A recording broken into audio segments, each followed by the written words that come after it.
आज हम लोग पढ़ेंगे साझेदारी।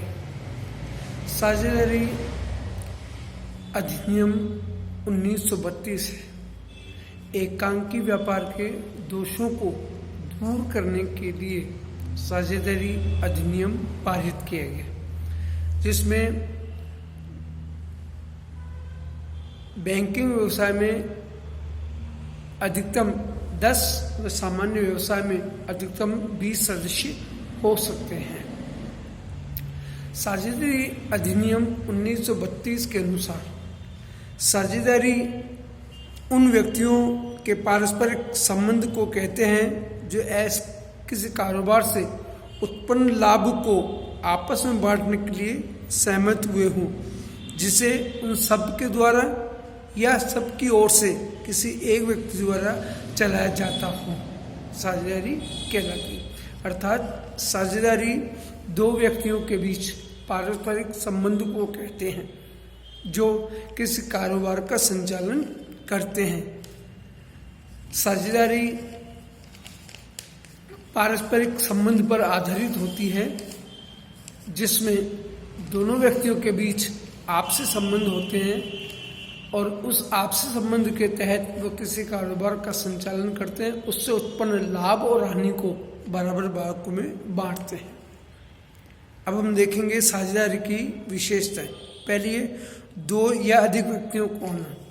साझेदारी में न्यूनतम सदस्य 2 होते हैं और अधिकतम सदस्य बैंकिंग व्यवसाय में 10 व सामान्य व्यवसाय में 20 हो सकते हैं। साझेदारी में 2 व्यक्ति का होना इसलिए आवश्यक है कि दोनों व्यक्ति आपस में समझौता करके व्यवसाय की स्थापना करते हैं। साझेदारी ठहराव पर आधारित होती है। नंबर 2, ठहराव कौन?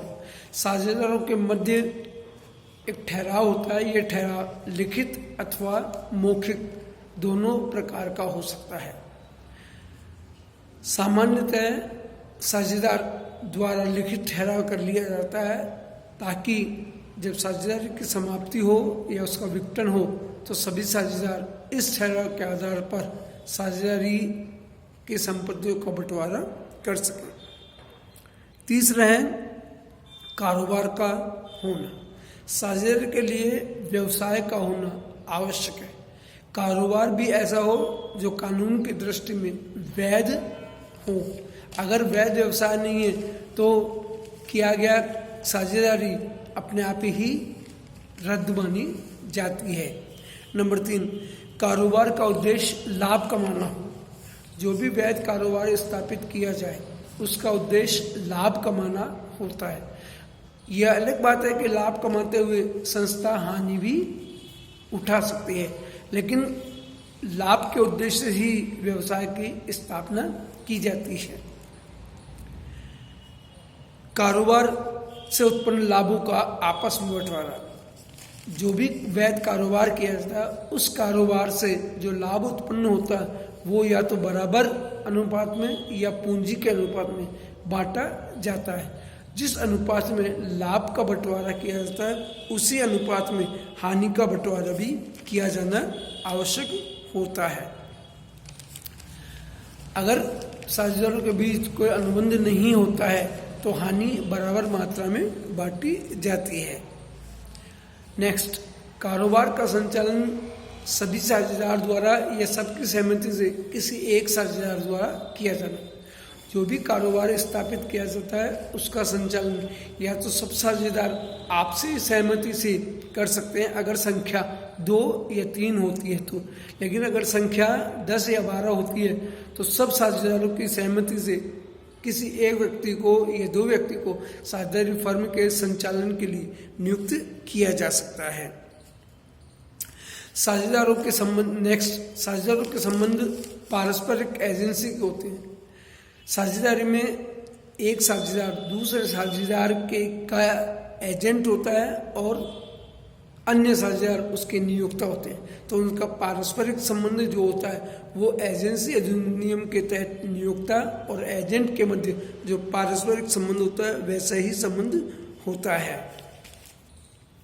फिर असीमित दायित्व, साझेदारी में साझेदारों का दायित्व उनके द्वारा लगाई गई पूंजी की मात्रा तक ही सीमित नहीं होता, अपितु असीमित होता है। असीमित से आशय है कि अगर साझेदारी फर्म का दिवाला निकल जाता है तो साझेदार न केवल अपनी पूंजी से ऋणदाताओं का भुगतान करते हैं, अपितु उनके द्वारा अपने घर से भी उन ऋणदाताओं को भुगतान करने के लिए संपत्ति या पूंजी विनियोजित की जाती है।